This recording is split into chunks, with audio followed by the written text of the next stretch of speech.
Tonight, President Biden and the state of our union. The president facing a Republican-controlled House for the first time as he lays out the challenges facing the country. Americans under pressure with inflation taking a big bite and fears a recession is looming. Internationally, tensions rising with China over that spy balloon and with Russia over the war in Ukraine.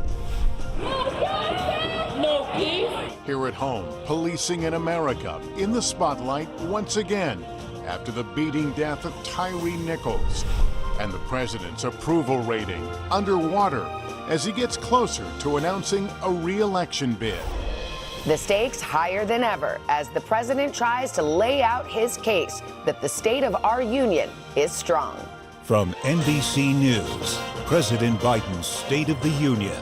Live from Washington, here are Lester Holt and Savannah Guthrie. Good evening, everyone. I'm Lester Holt here along with Savannah Guthrie. Just moments from now, President Joe Biden will enter the House chamber to give the State of the Union address. It comes with the president getting closer to launching a re-election bid. Tonight could be the president's best chance to make his case to the nation that he deserves a second term, but he is facing major obstacles: inflation, looming House investigations, and big fears about the direction the country is headed in, both home and abroad.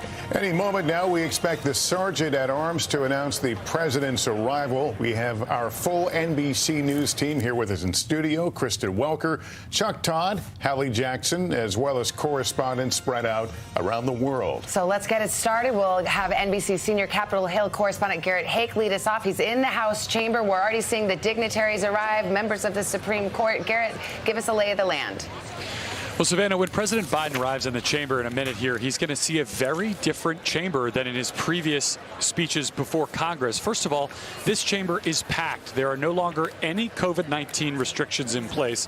No masking, no social distancing, no requirements for testing, which means, unlike his previous two addresses to the nation, every seat will be filled. We are at standing room only at capacity. It could be a lively room, too, because many of those seats are filled with this new Republican House majority. When the president comes in through that center door, he's going to see the House Speaker, Kevin McCarthy, directly in front of him. Now, McCarthy and Biden have both praised each other so far. They have said they have worked well together so far. But McCarthy's members have been opening investigation after investigation into the Biden administration and into the president himself. They have been a thorn in his side in many ways, including an investigation or a hearing just today on the border crisis. There's really only one area of major agreement that they've even discussed, and that's the idea of confronting China more strongly, which has taken a back seat after the issue with the balloon over the last couple of weeks. So it could be a difficult room for President Biden. The good news, though, Speaker McCarthy warned his members this morning not to cause any kind of scene, that the lights are on, the cameras and mics are hot. He does not want to see any distractions today. And President Biden about to enter the House chamber. Let's listen to the announcement from the House Sergeant at Arms. The President of the United States.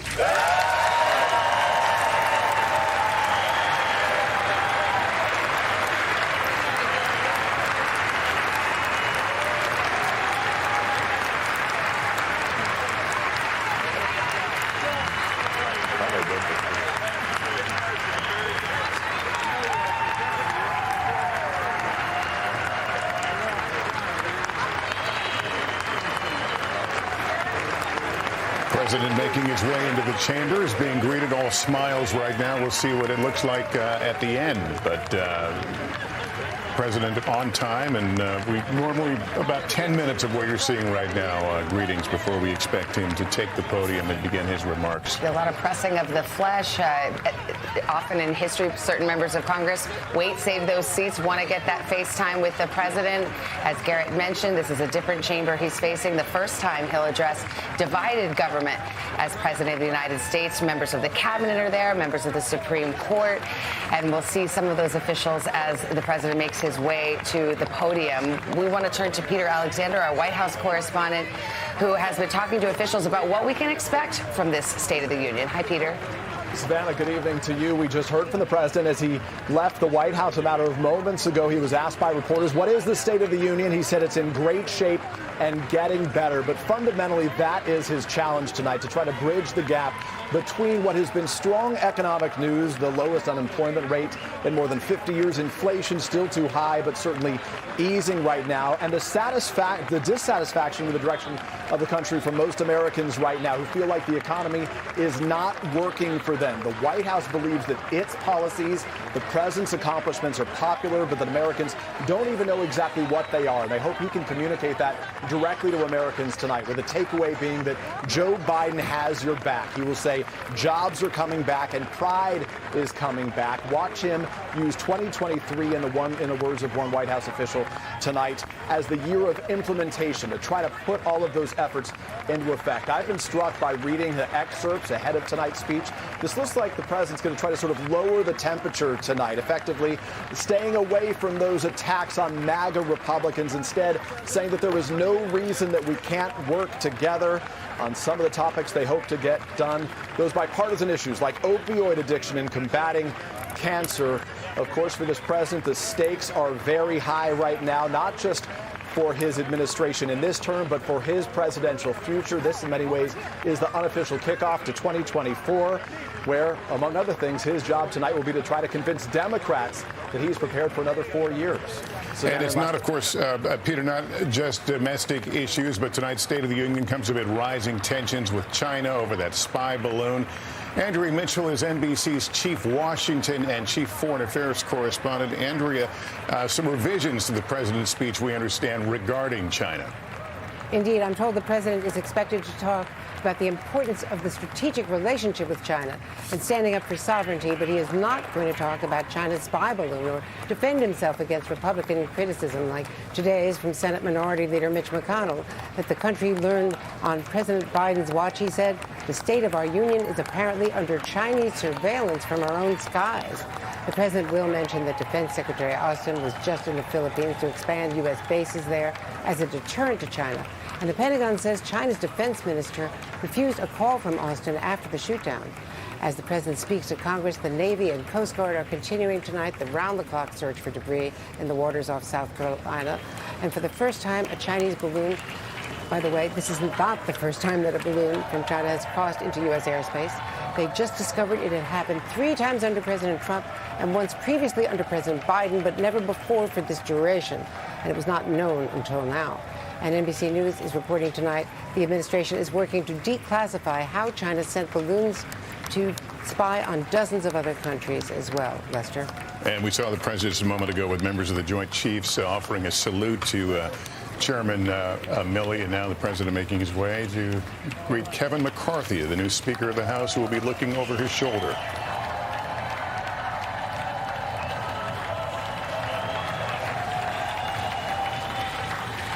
And Chuck Todd, reading the themes of this speech, this idea of unfinished business, this reads like the beginning of a 2024 campaign for this president. Well, it should. I mean, this is an opportunity that he's going to have. Not many opportunities. You get 30 million people, even supposedly fewer than before. 30 million. Nowhere else you're going to get 30 million. So he ought to be starting to test out his reelection themes. Congress, I have the high privilege and the distinct honor to present to you the President of the United States.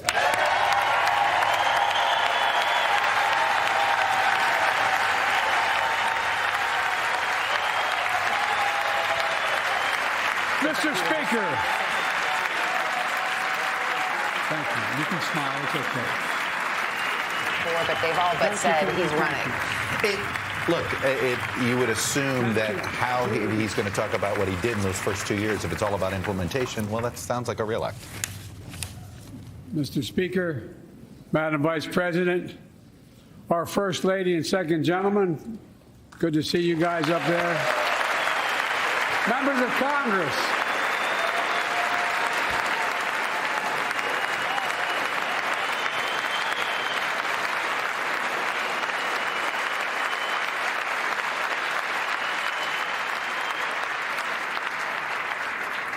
By the way, Chief Justice, I may need a court order. She gets to go to the game tomorrow, next week. I have to stay home.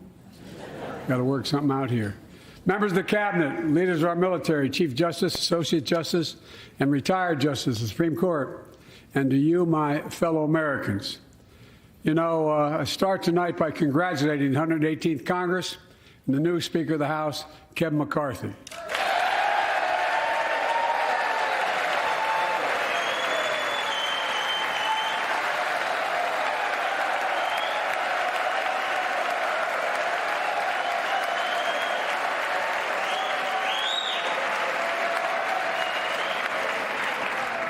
Speaker, I don't want to ruin your reputation, but I look forward to working with you. And I want to congratulate the new leader of the House Democrats, the first African-American minority leader in history, Hakeem Jeffries.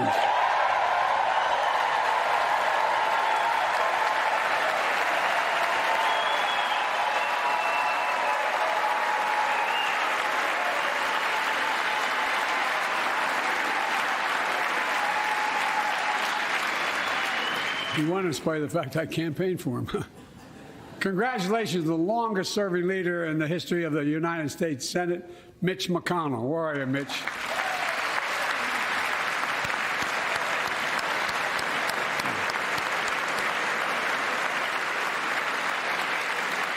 And congratulations to Chuck Schumer, another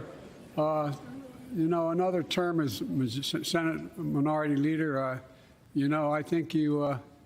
This time you have a slightly bigger majority, Mr. Leader. You're the majority leader.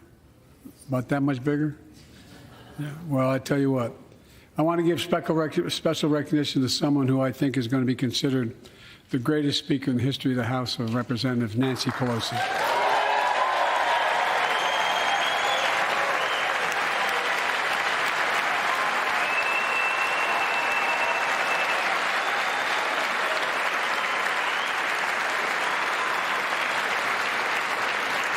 Folks, the story of America is a story of progress and resilience, of always moving forward, of never, ever giving up. It's a story unique among all nations. We're the only country that has emerged from every crisis we've ever entered stronger than we got into it. Look, folks, that's what we're doing again. 2 years ago, the economy was reeling. I stand here tonight after we've created, with the help of many people in this room, 12 million new jobs, more jobs created in 2 years than any president's created in 4 years, because of you all, because of the American people. 2 years ago,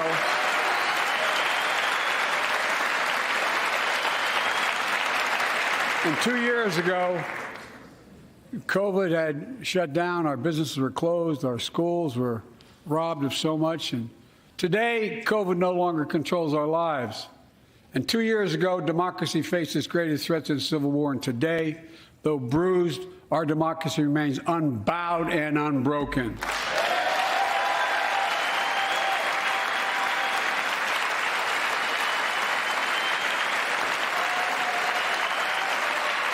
As we gather here tonight, we're writing the next chapter in the great American story, a story of progress and resilience. When world leaders ask me to define America, and they do, believe it or not, I can define it in one word, and I mean this: possibilities. We don't think anything is beyond our capacity. Everything is a possibility. You know, we're often told that Democrats and Republicans can't work together. But over the past 2 years, we've proved the cynics and naysayers wrong. Yes, we disagreed plenty. And yes, there were times when Democrats went alone. But time and again, Democrats and Republicans came together to defend a stronger and safer Europe. You came together to pass once in a generation infrastructure law, building bridges connecting our nation and our people. We came together to pass the most significant law ever, helping victims exposed to toxic burn pits. And in fact,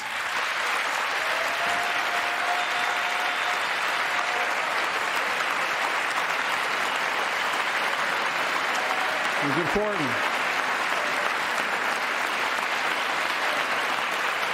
And in fact, I signed over 300 bipartisan pieces of legislation since becoming president, from reauthorizing the Violence Against Women Act, the Electoral Count Reform Act, the Respect for Marriage Act that protects the right to marry the person you love. And to my Republican friends, if we could work together the last Congress, there's no reason we can't work together and find consensus on important things in this Congress as well. I think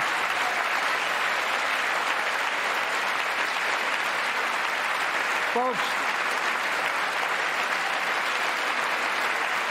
you all are as informed as I am, but I think the people sent us a clear message. Fighting for the sake of fighting, power for the sake of power, conflict for the sake of conflict gets us nowhere. That's always been my vision of our country, and I know it's many of yours. To restore the soul of this nation, to rebuild the backbone of America, America's middle class, and to unite the country. We've been sent here to finish the job, in my view. For decades, the middle class has been hollowed out in more than, and not no one administration, but for a long time. Too many good-paying manufacturing jobs move overseas.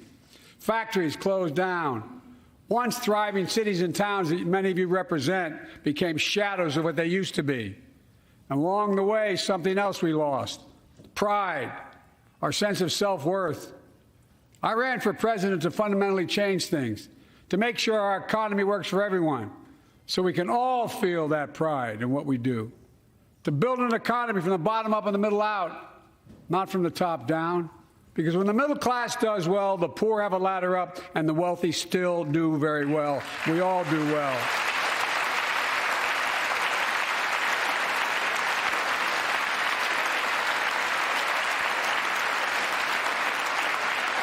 I know a lot of you always kid me for always quoting my dad, but my dad used to say, Joey, a job's about a lot more than a paycheck. He really would say this. It's about a lot more than a paycheck. It's about your dignity. It's about respect. It's about being able to look your kid in the eye and say, honey, it's going to be okay, and mean it. Well, folks, so let's look at the results.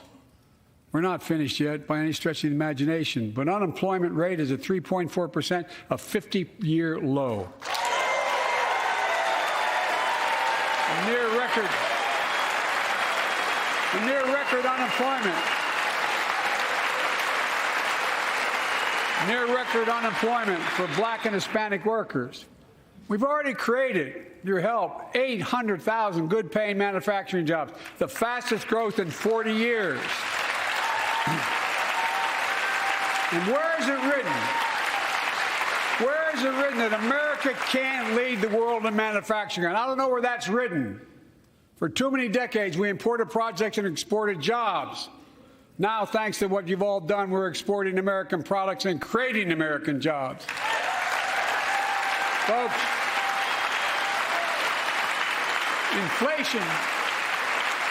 Inflation has been a global problem because the pandemic disrupted our supply chains, and Putin's unfair and brutal war in Ukraine disrupted energy supplies as well as food supplies, blocking all that grain in Ukraine. But we're better positioned than any country on earth right now. But we have more to do. But here at home, inflation is coming down. Here at home, gas prices are down $1.50 from their peak. Food inflation is coming down, not fast enough, but coming down. Inflation has fallen every month for the last 6 months, while take-home pay has gone up. Additionally, over the last 2 years, a record 10 million Americans applied to start new businesses. 10 million. And by the way, every time someone starts a small business is an act of hope. And Madam Vice President, I want to thank you for leading that effort to ensure that small businesses have access to capital and the historic laws we enacted that are going to just come into being. Standing here last year, I shared with you a story of American genius and possibilities. Semiconductors, small computer chips the size of a fingerprint that power everything from cell phones to automobiles and so much more. These chips were invented in America. Let's get that straight. They were invented in America. We used to make 40% of the world's chips. In the last several decades, we lost our edge. We're down to only producing 10%. We all saw what happened during the pandemic when chip factories shut down overseas. Today's automobiles need 3,000 chips, each of those automobiles. But American automobiles couldn't make enough cars because there weren't enough chips. Car prices went up. People got laid off. So did everything from refrigerators to cell phones. We can never let that happen again. That's why we came together to pass the Bipartisan Chips and Science Act.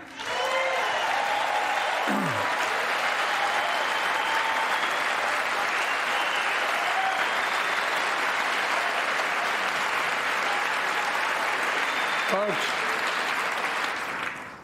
I know I've been criticized for saying this, but I'm not changing my view. We're going to make sure the supply chain for America begins in America. The supply chain begins in America. We've already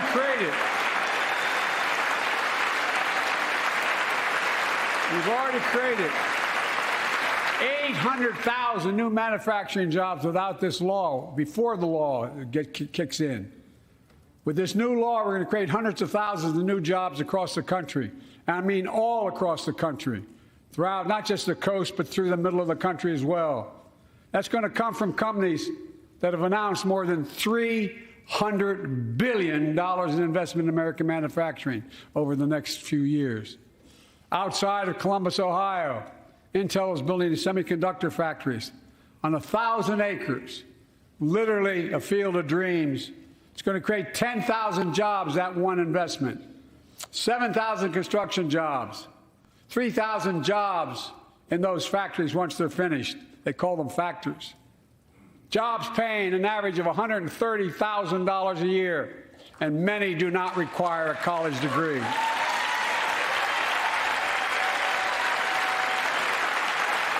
Jobs. Because we work together, these jobs where people don't have to leave home to search for opportunity. And it's just getting started.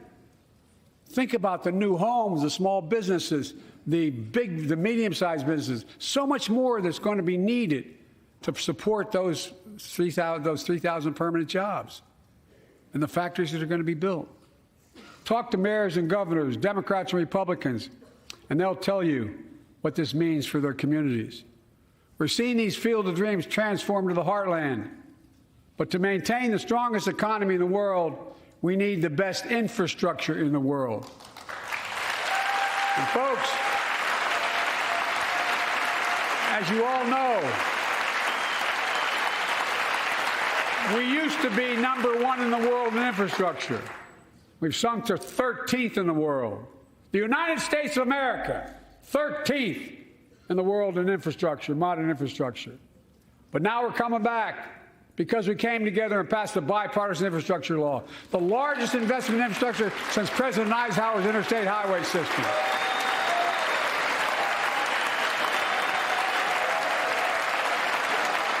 And folks, already we've funded over 20,000 projects, including major airports from Boston to Atlanta to Portland. Projects that are going to put thousands of people to work rebuilding our highways, our bridges, our railroads, our tunnels, ports, airports, clean water, high-speed internet, all across America. Urban, rural, tribal. And folks, we're just getting started. We're just getting started. And I mean it sincerely. I want to thank my Republican friends who voted for the law, and my Republican friends who voted against it as well. But I still get asked to fund the projects in those districts as well. But don't worry. I promised I'd be a president for all Americans. We'll fund these projects. And I'll see you at the groundbreaking. Look, this law will further unite all of America. Projects like Brent Spence Bridge in Kentucky over the Ohio River, built 60 years ago, badly needed repairs, one of the nation's most congested freight routes, carrying $2 billion worth of freight every single day across the Ohio River. And folks, I've been talking about fixing it for decades, but we're really finally going to get it done. I went there last month with Democrats and Republicans, and from both states, to deliver a commitment of $1.6 billion for this project. And while I was there, I met a young woman named Sarah, who's here tonight. I don't know where Sarah is. Is she up in the box? I don't know. Sarah, how are you? Well, Sarah, for 30 years,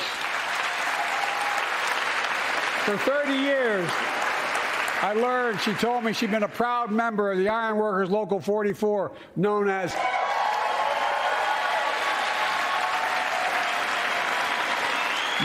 the Cowboys in the Sky. the folks who built Cincinnati's skyline. Sarah said she can't wait to be 10 stories above the Ohio River building that new bridge. God bless her. That's pride. And that's what we're also building. We're building back pride. Look, we're also replacing poisonous lead pipes that go into 10 million homes in America, 400,000 school and child care centers. So every child in America can drink the water instead of having permanent damage to their brain. Look, we're making sure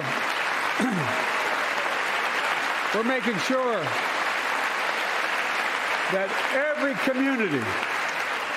community in America has access to affordable high-speed internet. No parent should have to drive by McDonald's parking lot to help them do their homework online with their kids, which many thousands were doing across the country. And when we do these projects, and again, I get criticized for this, but I make no excuses for it. We're going to buy American. We're going to buy America. Folks,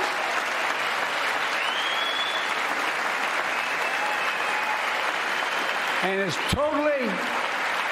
totally consistent with international trade rules. Buy America has been the law since 1933, but for too long, past administrations, Democrat and Republican, have fought to get around it. Not anymore. Tonight, I'm announcing new standards that require all construction materials used in federal infrastructure projects to be made in America. Made in America. I mean it. Lumber, glass, drywall, fiber optic cable.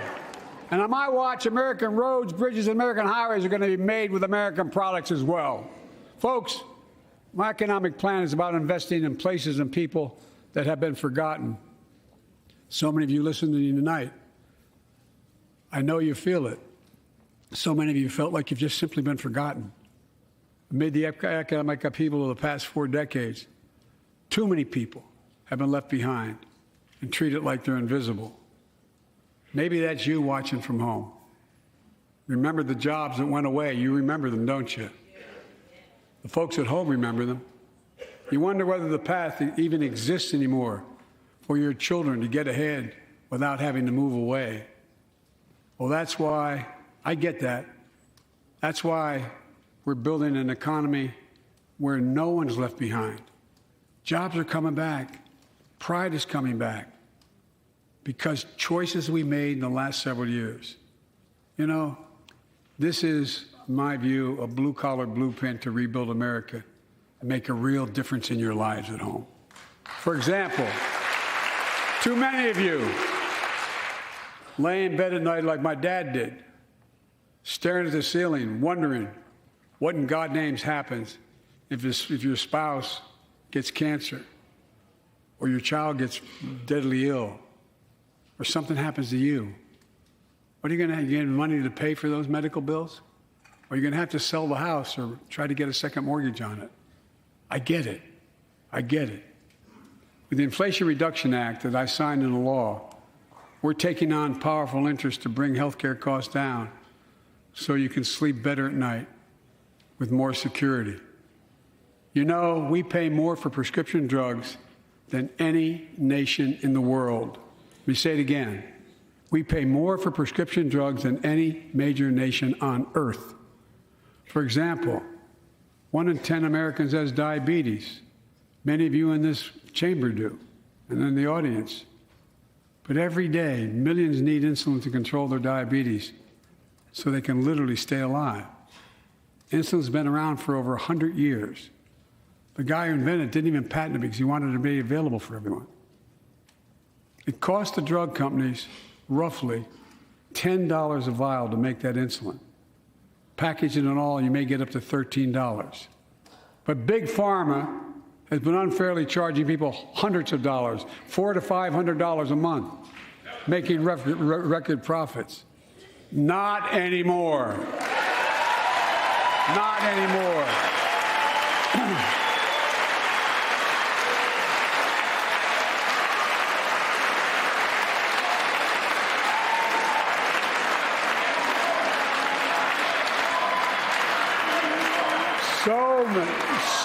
so many things that we did are only now coming to fruition.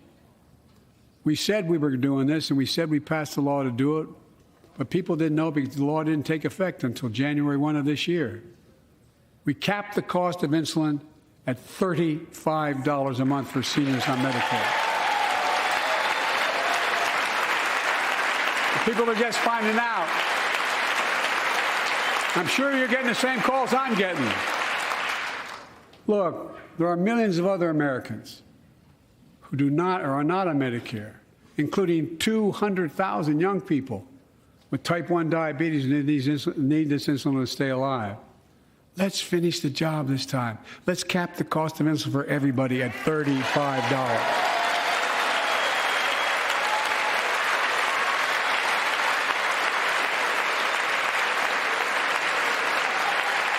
Folks, and Big Pharma is still going to do very well, I promise you all. I promise you they're going to do very well. This law also caps and won't even go into effect until 2025.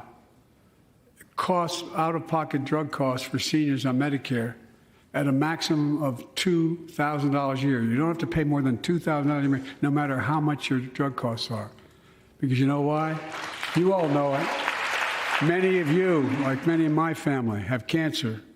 You know the drugs can range from $10,000, $11,000, $14,000, $15,000 for the cancer drugs. If drug prices rise faster than inflation, drug companies are going to have to pay Medicare back the difference. We're finally giving Medicare the power to negotiate drug prices. Bringing down prescription drug costs doesn't just save seniors money, it cuts the federal deficit by billions of dollars, by hundreds of billions of dollars, because these prescription drugs are drugs purchased by Medicare to keep their commitment to the seniors. Well, guess what? Instead of paying $400 or $500 a month, you're paying $15. That's a lot of savings for the federal government. And by the way, why wouldn't we want that?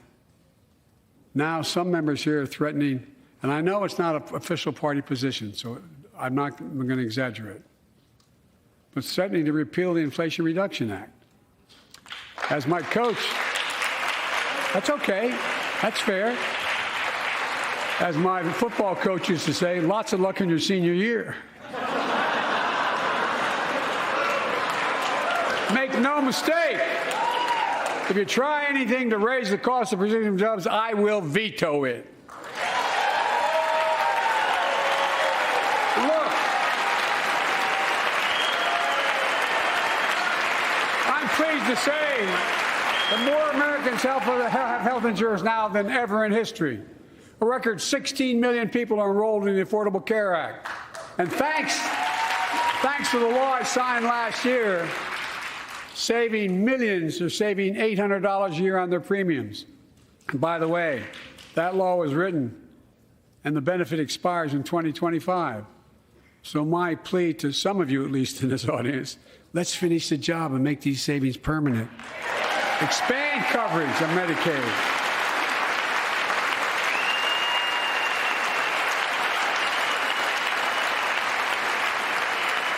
Look, the Inflation Reduction Act is also the most significant investment ever in climate change. Ever. Lowering utility bills, creating American jobs, leading the world to a clean energy future. I visited the devastating aftermath of record floods, droughts, storms, and wildfires from Arizona to Mexico to all the way up to the Canadian border. More timber has been burned, as I've observed from helicopters, than the entire state of Missouri. And we don't have global warming? Not a problem. In addition to emergency recovery, from Puerto Rico to Florida to Idaho, we're rebuilding for the long term. New electric grids that are able to weather major storms and not prevent those forest fires. Roads and water systems withstand the next big flood. Clean energy to cut pollution and create jobs in communities often left behind. We're going to build 500,000 electric vehicle charging stations installed across the country by tens of thousands of IBEW workers. And we're helping families save more than $1,000 a year with tax credits to purchase electric vehicles and efficient appliances, energy-efficient appliances. Historic conservation efforts to be responsible stewards of our land. Let's face reality. The climate crisis doesn't care if you're in a red or blue state. It's an existential threat. We have an obligation, not to ourselves, but to our children and grandchildren, to confront it. I'm proud of how America, at last, is stepping up to the challenge. We're still going to need oil and gas for a while. But guess what? No, we do. But there's so much more to do. We got to finish the job. And we pay for these investments in our future by finally making the wealthiest and biggest corporations begin to pay their fair share. Just begin.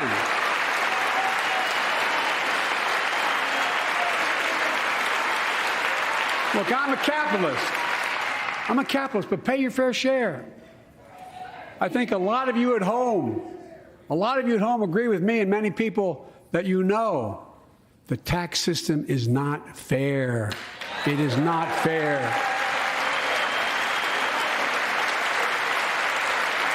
Look,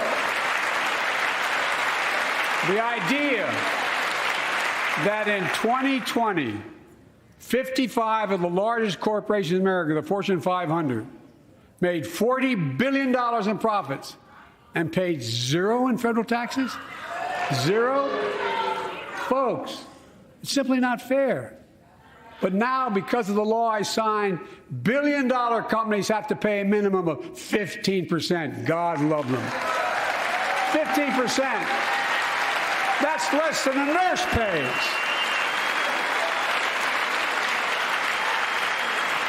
And I need to be crystal clear. I said at the very beginning, under my plans, as long as I'm president, nobody earning less than $400,000 will pay an additional penny in taxes. Nobody, not one penny. But let's finish the job. There's more to do. We have to reward work, not just wealth. Pass my proposal for the billionaire minimum tax. You know, there's 1,000 billionaires in America. It's up from about 600 in the beginning of the term. But no billionaire should be paying a lower tax rate than a school teacher or firefighter. I mean it. Think about it.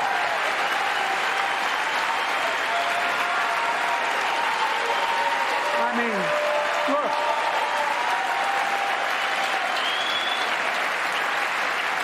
I know you aren't enthusiastic about that, but think about it. Think about it.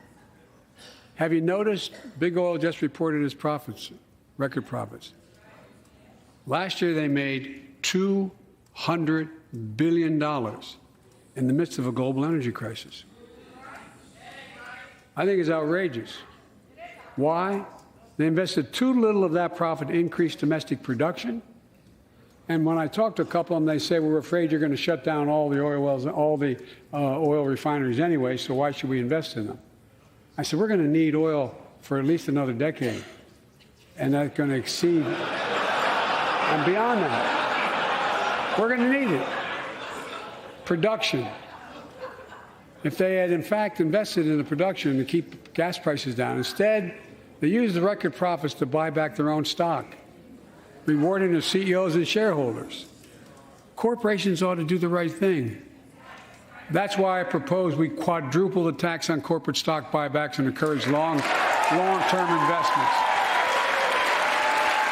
They'll still make considerable profit.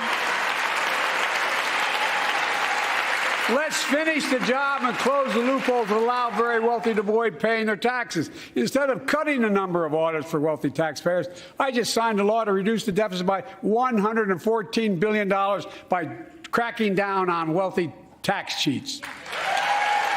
That's being fiscally responsible. In the last 2 years, my administration has cut the deficit by more than $1.7 trillion. the largest deficit reduction in American history. Under the previous administration, the American deficit went up 4 years in a row. Because those record deficits, no president added more to the national debt in any 4 years than my predecessor. Nearly 25% of the entire national debt that took over 200 years to accumulate was added by just one administration alone, the last one. They're the facts. Check it out. Check it out. How did Congress respond to that debt? They did the right thing. They lifted the debt ceiling 3 times without preconditions or crisis. They paid American bills to prevent an economic disaster to the country. So tonight I'm asking the Congress to follow suit. Let's commit here tonight to the full faith and credit of the United States of America will never, ever be questioned. Some of my Republican friends want to take the economy hostage. I get it, unless I agree to their economic plans. All of you at home should know what those plans are. Instead of making the wealthy pay their fair share, some Republicans want Medicare and Social Security to sunset. I'm not saying it's a majority. Let me give you, anybody who doubts it, contact my office. I'll give you a copy. I'll give you a copy of the proposal. That means Congress doesn't vote. Well, I'm glad to see you. And I tell you, I enjoy conversion. You know, it means if Congress doesn't keep the programs the way they are, they'd go away. Other Republicans say, I'm not saying it's a majority of you. I don't even think it's even a significant, but it's being proposed by individuals. I'm not politely not naming them, but it's being proposed by some of you. Look, folks, the idea is that we're not going to be moved into being threatened to default on the debt if we don't respond.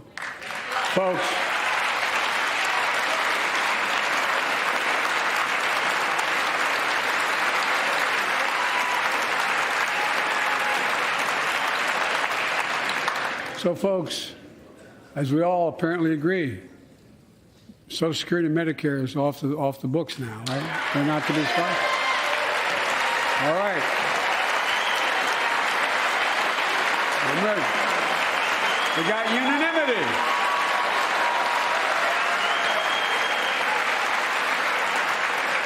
Social Security and Medicare are a lifeline for millions of seniors. Americans have to pay into them from the very first paycheck they started. So tonight, let's all agree, and we apparently are, let's stand up for seniors.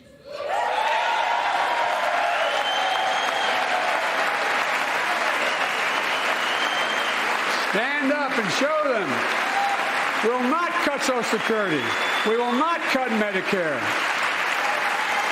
Those benefits belong to the American people. They earned it. And if anyone tries to cut Social Security, which apparently no one's going to do, and if anyone tries to cut Medicare, I'll stop them. I'll veto it. And look, I'm not going to allow them to be taken away. Not today, not tomorrow, not ever. But apparently it's not going to be a problem. Next month, when I offer my fiscal plan, I ask my Republican friends to lay down their plan as well. I really mean it. Let's sit down together and discuss our mutual plans together. Let's do that.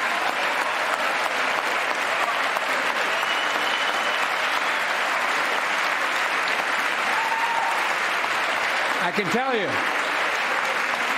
the plan I'm going to show you is going to cut the deficit by another $2 trillion. And it won't cut a single bit of Medicare or Social Security. In fact, we're going to extend the Medicare Trust Fund at least 2 decades, because that's going to be the next argument. How do we keep it solvent, right? Well, we'll not raise tax on anyone making under $400,000, but we'll pay for it the way we talked about tonight, by making sure that the wealthy and big corporations pay their fair share. Look. Here's the deal. They aren't just taking advantage of the tax code. They're taking advantage of you, the American consumer. Here's my message to all of you out there. I have your back. We're already preventing Americans from receiving surprise medical bills, stopping $1 billion surprise bills per month so far. We're protecting seniors' life savings by cracking down on nursing homes that commit fraud, endanger patient safety, prescribe drugs that are not needed. Millions of Americans can now save thousands of dollars because they can finally get a hearing aid over the counter without a prescription. Look, capitalism without competition is not capitalism. It's extortion. It's exploitation. Last year, I cracked down with the help of many of you on foreign shipping companies that were making you pay higher prices for every good coming into the country. I signed a bipartisan bill to cut shipping costs by 90%, helping American farmers, businessmen, and consumers. Let's finish the job.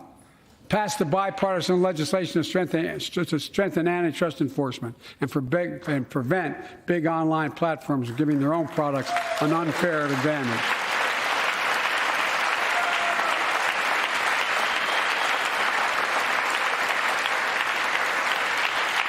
My administration is also taking on junk fees, those hidden surcharges too many companies use to make you pay more. For example, we're making airlines show you the full ticket price up front, refund your money if your flight is canceled or delayed.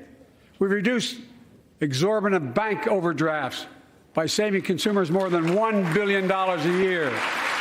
We're cutting credit card late fees by 75%, from $30 to $8. Look,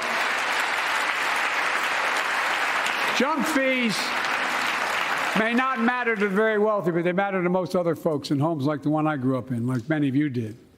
They add up to hundreds of dollars a month. They make it harder for you to pay your bills or afford that family trip. I know how unfair it feels when a company overcharges you and gets away with it. Not anymore. We've written a bill to stop it all. It's called the Junk Fee Prevention Act. We're going to ban surprise resort fees that hotels charge on your bill. Those fees can cost you up to $90 a night at hotels that aren't even resorts. The idea that cable, internet, and cell phone companies can charge you $200 or more if you decide to switch to another provider. Give me a break. We can stop service fees on tickets to concerts and sporting events and make companies disclose all the fees up front. And we'll prohibit airlines from charging $50 round trip for a family just to be able to sit together. Baggage fees are bad enough.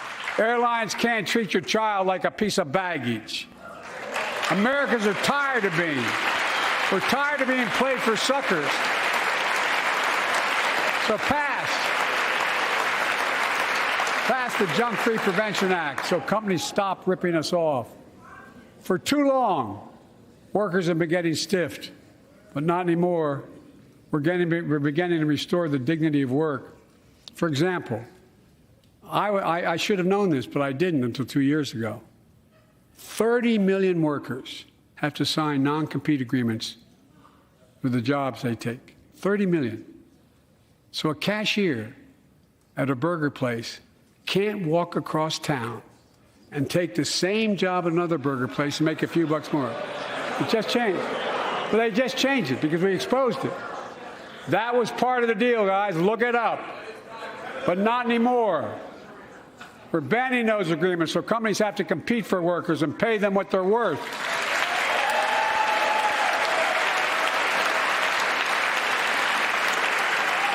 And I must tell you, this is bound to get a response from my friends on my left but the right. I'm so sick and tired of companies breaking the law by preventing workers from organizing. Pass the PRO Act, because business have a right, workers have a right to form a union. And let's guarantee all workers have a living wage. Let's make sure working parents can afford to raise a family with sick days, paid family medical leave, affordable child care. That's going to enable millions of more people to go and stay at work. And let's restore the full child tax credit, which gave tens of millions of parents some breathing room and cut child poverty in half to the lowest level in history. And by the way, when we do all these things, we increase productivity. We increase economic growth. So let's finish the job and get more families access to affordable, quality housing. Let's get seniors who want to stay in their homes the care they need to do so. Let's give more breathing room to millions of family caregivers looking after their loved ones. Pass my plan so we get seniors and people with disabilities the home care and services they need. And support the workers who are doing God's work. These plans are fully paid for, and we can afford to do them. Restoring the dignity of work means making education an affordable ticket to the middle class. You know, when we made public education, 12 years of it universal in the last century, we made the best educated, best paid, we became the best educated, best paid nation in the world. But the rest of the world's caught up. It's caught up. Jill, my wife, who teaches full time, has an expression. I hope I get it right, kid. Any nation that out-educates us is going to out-compete us. Any nation that out-educates is going to out-compete us. Folks, we all know 12 years of education is not enough to win the economic competition of the 21st century. We want to have the best educated workforce. Let's finish the job by providing access to preschool for 3 and 4 years old. Studies show that children who go to preschool are nearly 50% more likely to finish high school and go on to earn a 2- or 4-year degree, no matter their background they came from. Let's give public school teachers a raise.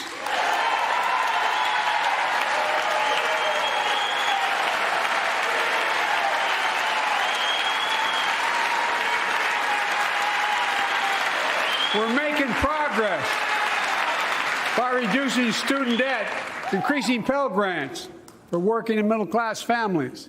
Let's finish the job and connect students to career opportunities starting in high school. Provide access to 2 years of community college, the best career training in America, in addition to being a pathway to a 4-year degree. Let's offer every American a path to a good career, whether they go to college or not. And folks, in the midst of the COVID crisis, when schools were closed and we were shutting down everything, let's recognize how far we came in the fight against the pandemic itself.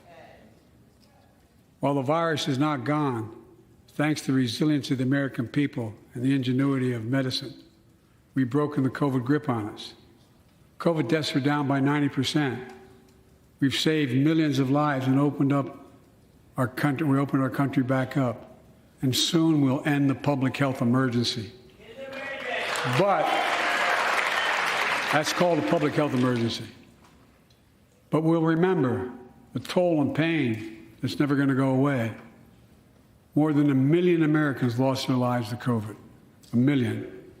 Families grieving, children orphaned, empty chairs at the dining room table constantly reminding you that she used to sit there.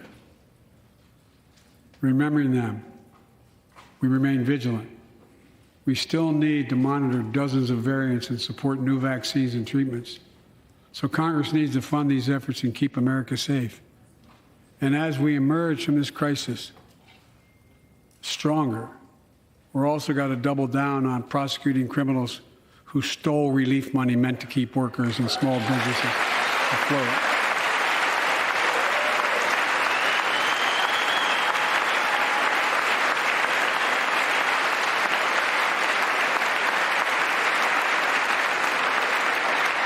Before I came to office, you remember, during that campaign, the big issue was about inspector generals who would protect taxpayers' dollars who were sidelined. They were fired. Many people said we don't need them. And fraud became rampant. Last year, I told you the watchdogs are back. Since then, we've recovered billions of taxpayers' dollars. Now let's triple the anti-fraud strike force going after these criminals, double the statute of limitations on these crimes, and crack down on identity fraud by criminal syndicates stealing billions of dollars from the American people.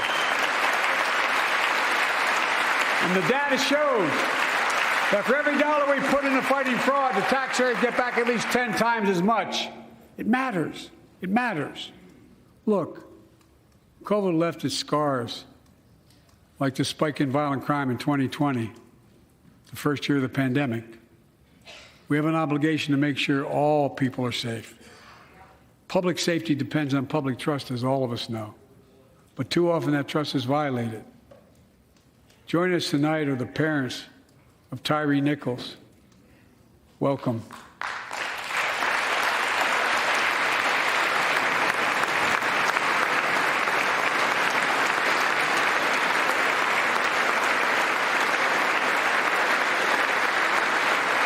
We had to bury Tyre last week. As many of you personally know, there's no words to describe the heartache or grief of losing a child. But imagine if you lost that child at the hands of the law.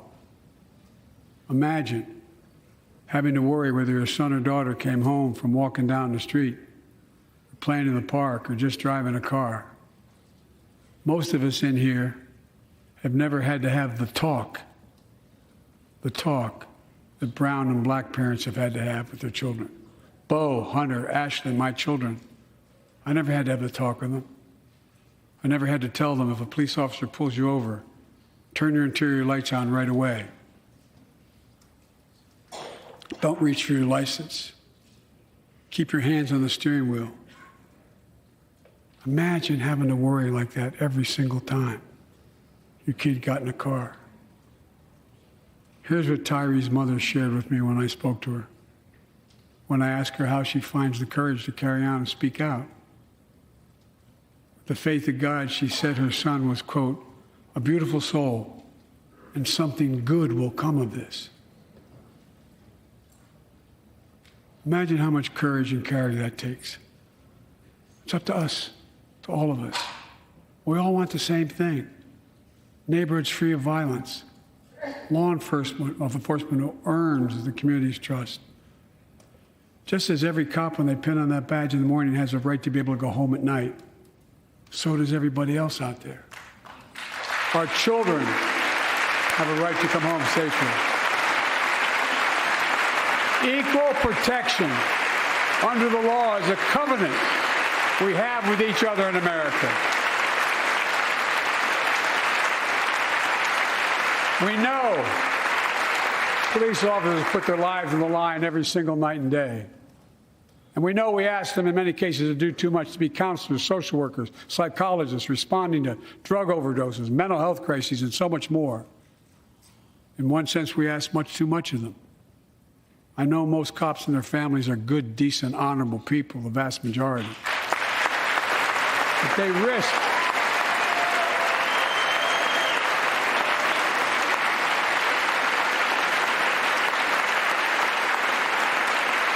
and they risk their lives every time they put that shield on. But what happened to Tyre in Memphis happens too often. We have to do better. Give law enforcement the real training they need. Hold them to higher standards. Help them succeed in keeping us safe. We also need more first responders and professionals to address the growing mental health, substance abuse challenges. More resources to reduce violent crime and gun crime. More community intervention programs. More investment in housing, education, and job training. All this can help prevent violence in the first place. And when police officers or police departments violate the public trust, they must be held accountable. With the support